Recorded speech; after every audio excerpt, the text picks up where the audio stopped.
মা লক্ষ্মীর রান্নাঘরে আজকের আপনাদের সবাইকে স্বাগতম। এই সময় শীতকালে এদিক ওদিক ঘুরতে, পিকনিক করতে সবার খুব ভালো লাগে, কিন্তু সেই সঙ্গে ঠান্ডাটাও লেগে যায়। তাই এই ঠান্ডার সময় আমাদের প্রায় অনেকেরই খুব গলা ব্যথা হয়, সর্দি কাশি হয়। তাই আপনাদের কাছে আমি একটি চায়ের রেসিপি নিয়ে চলে এসেছি। আপনারা যদি দুবেলা এইরকম চা বানিয়ে খান তাহলে সর্দি কাশি এবং গলা ব্যথা থেকে অনেকটাই উপকার পাবেন।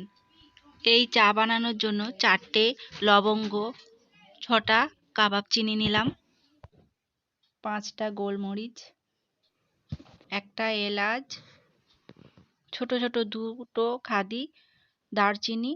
আপনাদের দেখানোর জন্য যষ্টি মধুটা নিলাম, এটা থেকে কেটে নিয়ে আমি চায়েতে দেব। 2টো তেজপাতা নিয়েছি, সঙ্গে কিছুটা মধু।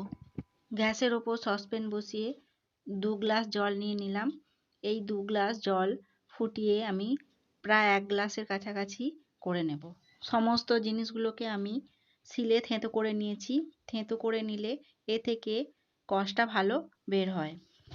তেজপাতাগুলোও ছিঁড়ে দিয়ে দিলাম, কিছুটা আদা থেঁতো করে দিয়ে দিলাম। ঢাকা দিয়ে গ্যাসটা একদম লো ফ্লেমে করে কিছুক্ষণ ফুটতে দেব।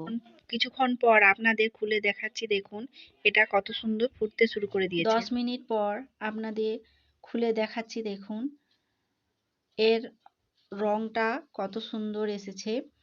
আপনারা চা না দিয়েও এভাবেও খেতে পারেন। আঁচটা বাড়িয়ে দিয়েছি, তাই অনেকটা ফুটতে শুরু করে দিয়েছে। এর মধ্যে এবার চাটা দিয়ে চা দেওয়ার পর গ্যাসটা বন্ধ করে একটু ঢাকা দিয়ে রেখে দেব। 5 মিনিট পরে এটা সার্ভ করব। চাটা এবার সার্ভ করছি। এই চাটা শরীরের পক্ষে খুবই উপকারী। এই চায়ের মধ্যে চিনির বদলে আমি মধু ব্যবহার করছি। মধুটা আপনারা আপনাদের প্রয়োজন অনুযায়ী ব্যবহার করবেন। এটা আমি আমার ছেলেকে দেব, ও একটু বেশি মিষ্টি পছন্দ করে, তাই আমি একটু বেশি মিষ্টি দিলাম। রেসিপিটা যদি আপনাদের ভালো লেগে থাকে তাহলে বাড়িতে বানিয়ে অবশ্যই ট্রাই করতে পারেন। আপনি যদি আমার চ্যানেলের নতুন বন্ধু হয়ে থাকেন তাহলে আমার চ্যানেলটিকে অবশ্যই সাবস্ক্রাইব করবেন এবং পাশে থাকা বেল আইকনটি প্রেস করে দেবেন।